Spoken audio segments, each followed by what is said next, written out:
Bonjour, je suis Éric Sylvain, directeur général et professionnel à Saint-Michel. Bienvenue à la troisième capsule de la saison. Aujourd'hui, nous parlerons du coup d'approche près des verres, un coup sans transfert de poids, un coup très important pour abaisser son pointage. Il faut utiliser un balancement des épaules avec très peu de mouvement au niveau des mains et des poignets.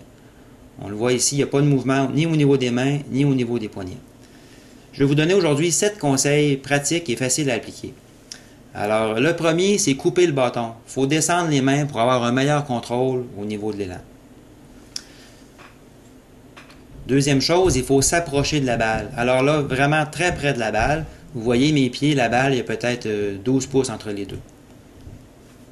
On est tellement près qu'il faut aussi placer le pied gauche en retrait. Étant donné qu'on ne veut pas se frapper la cuisse en frappant en même temps. Alors, le pied gauche en retrait. Le poids, 60% sur le pied avant. Les mains en avant de la balle. Donc, si le bâton tombe, il tombe sur le centre de ma cuisse. On appelle ça les mains en avant de la balle. Et ensuite, il faut que le côté gauche contrôle le mouvement. Alors, je fais un coup à un bras, justement, pour sentir que c'est le côté gauche vraiment qui travaille. Le côté droit, il faut qu'il soit en vacances lors de ce coup. Et enfin, il faut que les mains travaillent ensemble, que les poignets ne cassent pas du tout.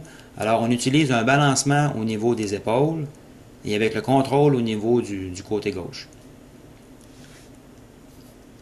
Au niveau stratégie maintenant, très important d'utiliser le coup avec le fer 7 environ. On appelle ça le 1 tiers, 2 tiers. Donc, la balle tombe dans le premier tiers et roule les 2 tiers suivants. On le voit ici, la balle tombe dans le premier tiers et roule 2 tiers. C'est un coup qui est beaucoup plus facile que le coup lobé. Par contre, lorsqu'on a besoin du coup lobé, on utilise le pitching wedge avec la balle sur le pied avant. Et ainsi, la balle va monter plus haute et rouler beaucoup moins. Enfin, si on a besoin de hauteur extrême, on utilise le sand wedge et on place la balle encore une fois sur le pied avant. Alors, bonne semaine et bon golf. Merci.